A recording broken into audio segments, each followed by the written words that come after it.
তালিকা চাইছে যেখানে ভোট কেন্দ্র করা যায়।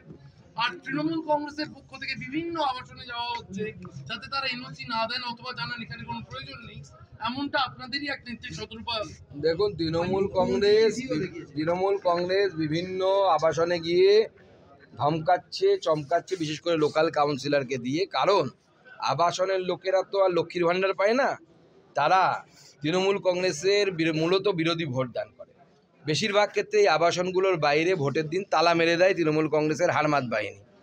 এবং সেই জন্য আমরা নির্বাচন কমিশনকে অনুরোধ করব যে একটি বুথ হওয়ার জন্য যে পরিমাণ ভোটার প্রয়োজন, তার কাছাকাছি যদি কোথাও ভোটার রেজিস্ট্রিকৃত থাকে, সেখানে নির্বাচন কমিশন যেন ভোট কেন্দ্র খোলা বাধ্যতামূলক করে দেন।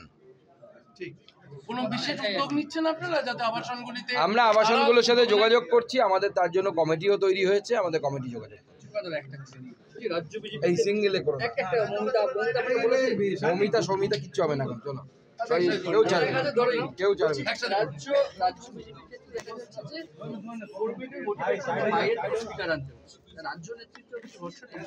কোথায় স্পিকার এসে কোথায় বলুন, ভিডিও দেখান যে বাইরের স্পিকার কেউ বক্তব্য রাখছে? কোনো বাইরের স্পিকার কেউ বক্তব্য রাখবে না, রাখেও নি, এখনো পর্যন্ত রাখবেও না। মাননীয় প্রধানমন্ত্রী, মাননীয় সর্বভারতীয় সভাপতি, মাননীয় গৃহমন্ত্রী, এরকম আমাদের যারা রাষ্ট্রীয় নেতৃত্ব আছে তারা বক্তব্য রাখবে। তো সেটা ভারতীয় জনতা পার্টি রাষ্ট্রীয় দল, কংগ্রেস রাষ্ট্রীয় দল।